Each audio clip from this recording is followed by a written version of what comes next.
26 சட்டமன்ற தேர்தல் நெருங்கி இருக்கு. நீங்க யாரு வந்து அடுத்து முதல்வரா வந்தா நல்லா இருக்கும் அப்படின்ற போல விரும்புறீங்க? அடுத்த முதல்வராக வரும். இப்போ இருக்கிறவரே வந்தாலும் நல்லா தான் இருக்கும். அதை பற்றி தான் ஒன்றும் பிரச்சனை. இப்போ இருக்கிற எம்எல்ஏவும் நல்ல எம்எல்ஏ தான். மக்களுக்கு தேவை செஞ்சுருக்காங்க. அதனால ஒன்றும் பிரச்சனை. என்னை பொறுத்த வரைக்கும் எடப்பாடி தான் கொஞ்சம் நல்லா இருக்கும்ன்ற. எடப்பாடி பழனிசாமி ஏன்?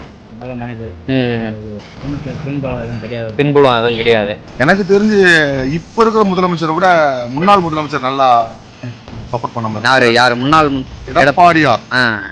எடப்பாடி பழனிசாமி இருக்கார் இல்லையா, அவர் ஒரு நல்ல ஒரு எதிர்பார்ப்பா சூப்பரா பண்ணாரு. அதெல்லாம் சும்மா சொல்லக்கூடாது. நாங்க ரெட்டலைக்கு தான் ஆதரவு கொடுப்போம். எடப்பாடி ஐயா தான் வருவாங்க எங்களுக்கு. ஏன் எடப்பாடி ஐயா வருவாருன்னு எங்களுக்கு எல்லாத்துக்கும் எல்லா நல்ல திட்டம் எல்லாத்துக்குமே நல்ல மகளிருக்கு நல்லா செஞ்சிருக்காங்க.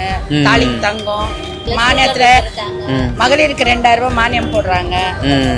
எடப்பாடியார் தான் வரணும், எடப்பாடியார் தான் வரணும்னு மக்கள் ஏங்கின்னு இருக்காங்க.